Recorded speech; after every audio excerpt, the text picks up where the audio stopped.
Olá, seja você muito bem-vindo a mais um Câmara Debate aqui na TV Câmara. O Brasil tem hoje, segundo o Atlas do Estado brasileiro, cerca de 11 milhões e 300 mil funcionários públicos distribuídos entre União, Estados e municípios. Em setembro de 2020, o governo Bolsonaro apresentou uma proposta de emenda constitucional que ganhou o número de PEC 32, que propunha uma ampla reforma administrativa. Como determinam as regras regimentais, uma comissão especial foi formada para analisar o tema.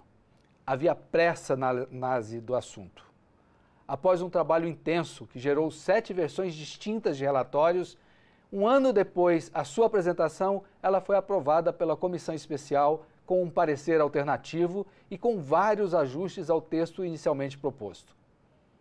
Desde aquele momento, setembro de 2021, o tema aguarda para ser apreciado pelo plenário da Câmara. Só que agora, no governo Lula, iniciado há 8 meses, a visão é outra.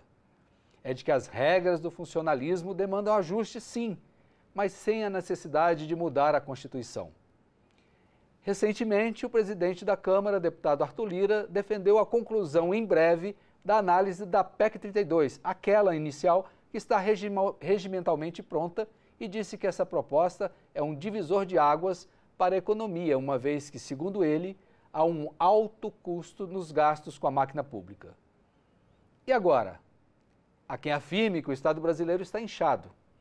Outros afirmam que nem tanto, mas o que pesa é justamente o custo alto dos salários e benefícios desses servidores. É preciso revisar o concurso público, reformular as carreiras existentes e adaptar o efetivo às mudanças do mercado de trabalho? Mas é possível fazer isso sem mexer na Constituição? Eu sou o William França e para debater estas questões, eu recebo hoje o deputado Fernando Monteiro, do PP de Pernambuco, e para o contraponto com ele, o deputado Rogério Correia, do PT de Minas Gerais. Senhores, muito bem-vindos ao nosso Câmara Debate. Eu gostaria de começar com o senhor, deputado, que foi o presidente da Comissão Especial da Reforma Administrativa, da famosa PEC 32, e o senhor é empresário e tem uma visão de mercado bastante interessante sobre o funcionamento da máquina pública, né? Primeiro, agradecer a oportunidade de estar aqui nesse debate, cumprimentar meu amigo, o deputado Rogério Correia, parabenizar a TV Câmara pelos seus 25 anos, levando informação, William, para todo o povo brasileiro. Dizer primeiro da minha admiração e meu respeito ao servidor público. Quando nós presidimos a comissão, todo o nosso debate ele foi em cima de respeito ao servidor público, garantindo todos os seus direitos. Eu tenho convicção que a gente precisa modernizar o serviço público. Essa era a nossa busca. A Constituição foi feita, votada em 1988. Não tinha internet, não tinha rede social, não tinha WhatsApp. E agora não tem essa novidade, agora que é o tal de inteligência artificial. Então nós precisamos modernizar o serviço público. Quando eu trato de modernizar o serviço público, não é só falar em carreiras, é falar em estrutura para as carreiras. Quando nós falamos de um pouco de trabalhar a questão da avaliação, é em cima da possibilidade de ter estrutura ou não. A meritocracia, né? Claro, mas não é só isso. É o seguinte, eu tenho um médico, para eu poder avaliar ele, eu tenho que saber se ele tem condições de trabalho para aquilo. Não só avaliar ele, não adianta eu avaliar o médico se ele não tem condições de trabalho. E isso não passa contra o servidor público. Isso é para ter atendimento à população. Nós pagamos uma alta carga de impostos e temos que buscar um serviço de excelência. E é isso que nós buscamos. É modernizar para poder dar flexibilidade, para poder a gente ter um serviço moderno, atual. E isso, na minha visão, tem que ser feito através de uma PEC exatamente para poder garantir os direitos de todos os servidores públicos brasileiros até a promulgação da PEC, daí para frente os novos concursos, no novo regime. Mas todos os direitos adquiridos para poder continuar tem que ser através da PEC. Muito bem. Gostaria de agora ouvir o deputado Rogério Correia. O senhor é professor, o senhor atualmente é vice-líder do governo Lula, aqui na casa, e o senhor integrou essa comissão especial que debateu o mérito da PEC 32. Então, o senhor está bastante por dentro. Só que agora a visão do governo é distinta, que não há necessidade de uma emenda constitucional, que dá para fazer os ajustes fora da Constituição, ou seja, por ações infraconstitucionais. O senhor comunga dessa ideia do seu governo?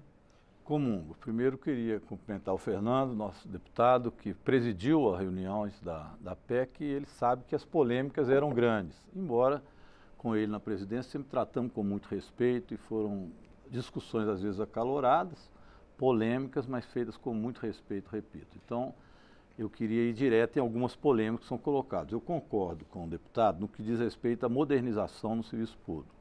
Isso significa melhorar a estrutura do serviço público, escolas, por exemplo, né, que é, vamos dizer, a minha área.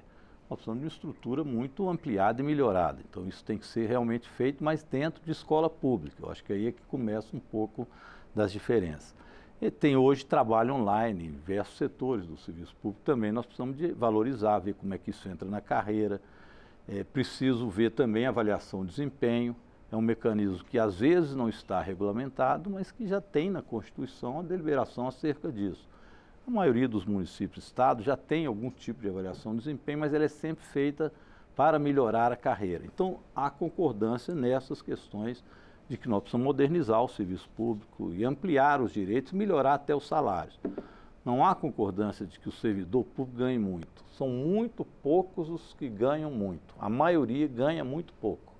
Essa é a realidade do serviço público especial, serviço público municipal e estadual. Então, nós temos que ter sim um olhar em que se possa melhorar essas carreiras, esses planos. O problema é que a PEC que veio para cá, 32, ela tinha uma determinada visão. Ela nos foi entregue principalmente no governo Bolsonaro pelo ministro Paulo Guedes. Era a visão do Paulo Guedes que prevalecia. E para ele era necessário que você passasse o serviço público a ser também exercido por entidades privadas e empresas privadas. Então, a privatização do serviço público passou a ser uma determinação de Paulo Guedes e, com isso, do governo Bolsonaro. Então, dentro da PEC, você tinha, no início dela, até a possibilidade de passar universidades inteiras ou fundações e autarquias para a mão de empresas privadas.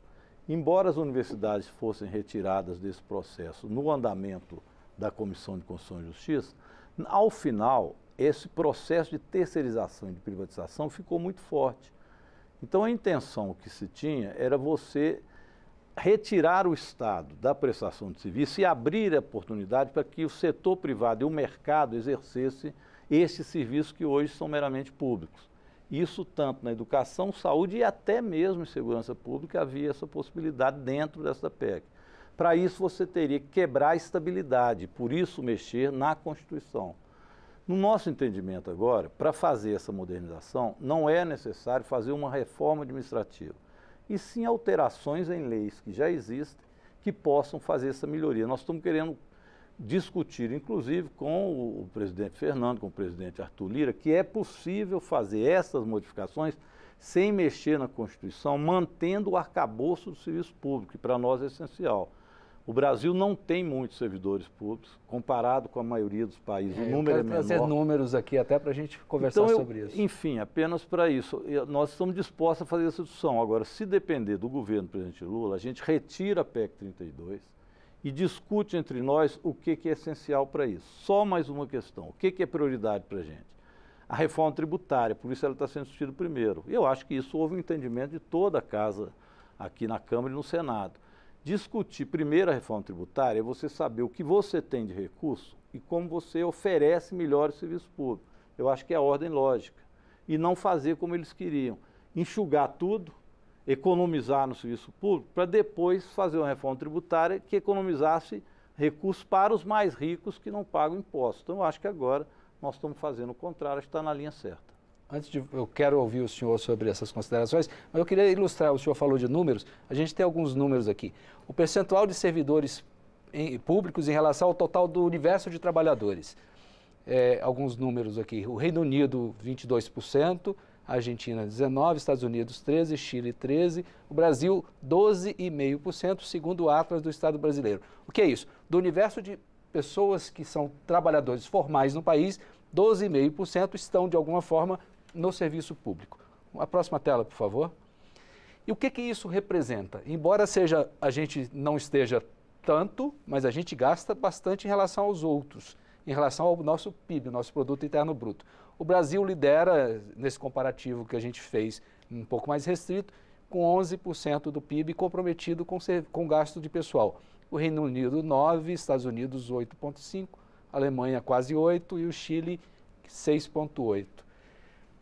Deputado Fernando Monteiro, diante dessas considerações iniciais, desse conjunto de números, o senhor concorda que dá para trabalhar e fazer essas melhorias, esses ajustes, inclusive de gastos, sem levar em conta aquele trabalho que o senhor demorou um ano inteiro ali à frente? Na verdade, eu comungo o deputado Rogério exatamente da questão que os salários do servidor público não são altos quanto se acham que é.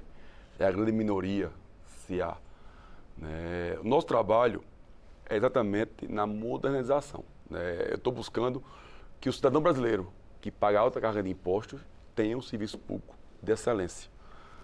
Eu entendo, na verdade, que a PEC, não precisa ser a PEC 32, mas que a PEC que se coloque, eu até concordo, a gente não quer privatizar educação, não quer privatizar saúde, muito bem de segurança, que PEC, no caso da PEC já aprovada, já está, porque é carreira de Estado, então já não fica passivo disso, fica apenas a saúde e a educação.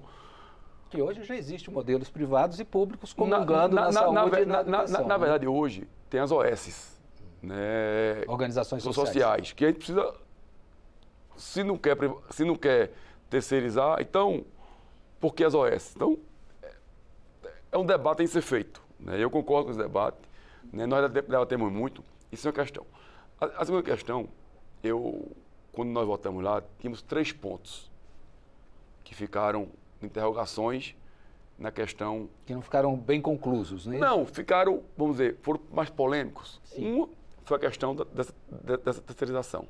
Foi um tema que foi debatido exaustivamente. Segundo tema foi a questão do contrato temporário, que nós votamos 10 anos e tinha uma proposta de ser 5 anos, como é mais ou menos hoje. Nossa ideia era contratos de 10 anos, via uma seleção pública, transparente, enfim, no mesmo moldes do concurso público, mas com tempo determinado. Tinha uma questão que seria 5 anos. E a terceira questão, que aí é uma interpretação constitucional, que nós entendemos que a PEC garante todos os direitos dos servidores até a sua promulgação, só valendo daqueles que entrarem dali em diante. Quer dizer, os novos concursados públicos, depois da PEC promulgada, saberiam qual era o regime de que ele entraria. Isso ficaria mais claro, né? Mais claro. Não, ele saberia, né? Sim, ficaria dito ali, né? Dito ali. Vamos dizer, no edital dele, vinha dito como seriam as regras. Ficou esses 3 pontos. O resto, teoricamente, ficou mais ou menos, vamos dizer, pacífico. Por quê? Porque, embora tenha vindo do governo Bolsonaro, o Congresso mudou completamente a PEC, ficando esses 3 pontos para um debate, que eu acredito que é fácil de se resolver, é fácil de se equacionar, e que, se a gente abrir o diálogo, e eu espero, como fazendo parte da base do governo do presidente Lula, abrir o diálogo porque é importante para o país. É importante a gente ter um serviço de qualidade. É importante o governo federal entregar, e os governos entregarem um serviço de qualidade, dando condições de trabalho, porque muitas vezes a avaliação não é na pessoa, é no serviço. E aí, quando você termina a avaliação, que deu boa ou que deu ruim, vai se avaliar por quê. Será que aquele médico tem condição? Será que o professor, o doutor Rogério é professor, sabe? Se não tiver hoje uma lousa, se não tiver computadores, se não tiver inteligência artificial, é um tipo de ensino. Se tendo, é outro tipo de ensino. Argumento do professor? Não. Então, é esse debate que nós levamos, é esse debate que nós queremos. Muito bem. O senhor acha que há espaço, diante dessas colocações aqui do presidente da comissão da PEC, para essa conversa, uma nova rodada de conversas? Eu acho que tem que retirar a PEC 32 e iniciar o debate novamente. Tem vários pontos que nós vamos chegar a consenso.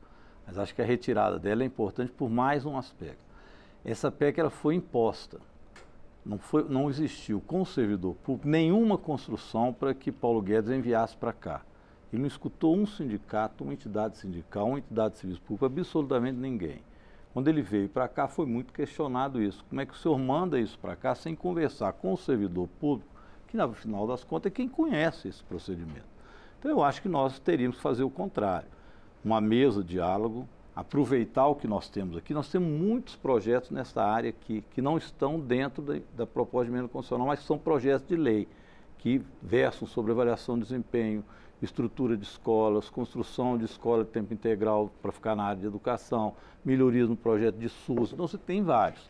Eu acho que essa mesa de diálogo deveria sim enviar algo para que a gente partisse desse diálogo que fosse posto, e não da PEC, que no meu entendimento veio muito autoritária. E as diferenças elas acabam sendo grandes do ponto de vista da repercussão. Se a PEC for aprovada, é verdade, em 20 anos muda o serviço público. Sabe como? Ele praticamente acaba, porque nós não teremos obrigatoriedade de concurso e nós não teremos estabilidade. Então, os governos estaduais, municipais e o próprio governo federal vão substituir o serviço público pela iniciativa privada. A PEC abre o espaço para que isso aconteça. Então, muitas vezes, quando se falar daqui a 20 anos... A PEC já acordada, esse relatório que está aguardando para ir para o plenário? Na minha opinião, sim. Esse relatório permanece com esses problemas. Ele dá opção, né?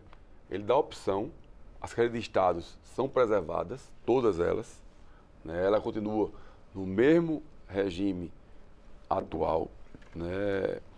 Ele é dado, né, a opção de gestor público querer fazer concurso ou não. Porque, na verdade, muitas vezes tem profissões que o mercado vai extinguir. Isso aí é natural, não é do serviço público, não é da Câmara, é do mundo que vai extinguir. E a ideia nossa é que há possibilidade e flexibilidade de remanejamento. Quando houver um encerramento de uma atividade. De atividade. E essa atividade, a pessoa tem 30 anos ainda a cumprir, ou 20, que ela possa ser remanejada, ser treinada, ser requalificada, ser recolocada no mesmo serviço, sem dano nenhum. E dá a opção, né, que o governo, do momento, escolha entre concurso público, só para entender, todas as carreiras de Estado vão ser contratação exatamente como é hoje. E as que não são de Estado, né, possa dar a possibilidade que aí, obviamente, havendo um acordo, a gente tinha colocado a opção de 10 anos, né, pode reduzir para 5, apesar que as Forças Armadas hoje fazem isso por 8 anos. 4 mais 4. 4 mais 4. Né, a gente possa reduzir para 5 anos, sem nenhum problema, né, e deixar, né, obviamente, intercalado com períodos eleitorais, tá? Não pode ser 5 anos, tem que haver uma... Casados com a eleição. Sem ser casado com a eleição, né?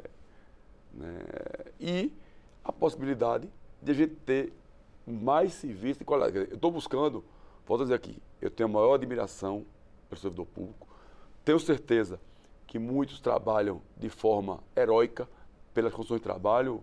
Quero deixar aqui meu abraço a todas as categorias. O professor está, né, até passando séries na televisão, falando, né, do esforço que o professor tem em poder transformar o sonho dos alunos, e pode ser tanto crianças como alunos que querem, mais velhos, se alfabetizar, né, tem até um nomezinho que eu esqueci depois do Rogério. E a ideia é dessa condição. Então, tudo isso passa em quê? O Programa de Educação para Jovens e Adultos, EJA. EJA. Educação de Jovem e Adulto. E a ideia é a modernização abre, né, lacuna para exatamente a gente ter mais recursos e ter mais qualidade, posso dizer, na entrega do serviço público. Muito bem.